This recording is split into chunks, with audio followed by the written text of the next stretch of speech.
Hey everyone, Final here. Today, I'll be reviewing the new Gray-to-Play Desolation Series Drybrush Set from Dungeon Lair.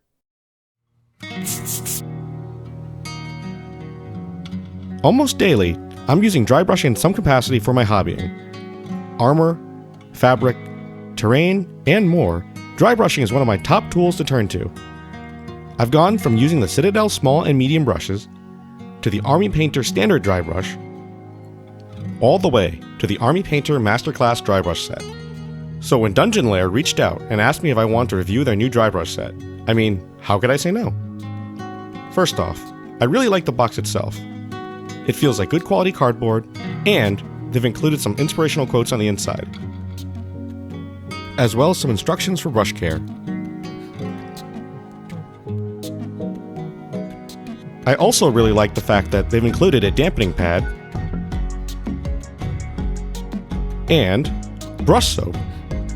It's a small gesture, but definitely appreciated. Now, onto the brushes. There's a lot more sizes here than with the Army Painter Masterclass set. These come in 5, 7, 9, 11, and 13 millimeters, compared with Army Painter's 7, 12, and 15 millimeters.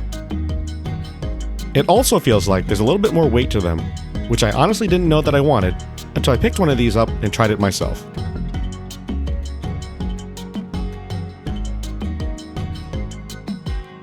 And now, for the testing phase. I have here a wing from Angron, the Demon Primarch of Khorne. There's been a fair bit of dry brushing already with this model, and I figured that this would be the perfect time to test out the new set.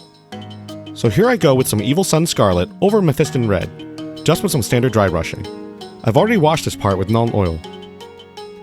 I love how controlled the dry brushing is, and how there's no random splatters of paint. The bristles are a lot softer with the Desolation series, compared to my Army Painter set. This keeps everything more controlled, and helps me target the exact areas that I need without resorting to a smaller brush.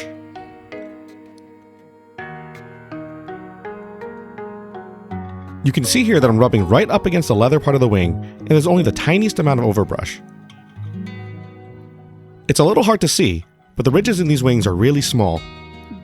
The dry brush has no issues with hitting them. I'm really happy with the effect that I'm getting. I've also used these a bit prior to the review, and they've had no issues with stippling either. They're really springy, and are helping give me that aged effect that I'm looking for. Here, I've been alternating between the extra small and small brushes, and they've been great for what I'm trying to do. Of course, it wouldn't be a complete review if I didn't mention a small issue that I had, even though honestly, it was pretty minor. After my first use of each of the brushes, I had some bristles fall out. This only happened once, so I probably should have given the brushes a good cleaning before using them. Honestly, this might be good practice overall, but I was just too eager to try them out. This set isn't out as of the recording of this video, but Dungeon Lair has indicated that they'll be launching the Kickstarter on January 15th, 2025. There's a couple of early bird specials, but it looks like the standard pricing on these will be about $39 USD. That gets you the 5 brushes, dampening pad, and brush soap. That's compared to the $23 USD for the Army Painter Dry Brush Set. If you assume a price of about $7.67 per brush, just 23 divided by 3, they both actually come out to be almost the same price. So, what do I think of these brushes? Honestly, I love them. They really helped make Angron's wings pop, and I've been using them for my other projects ever since. I don't see myself going back to my Army Painter set anytime soon.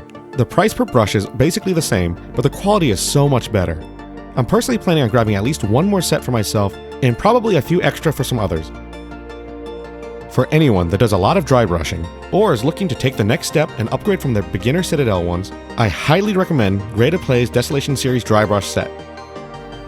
Thanks for watching, and I'll see you guys next time.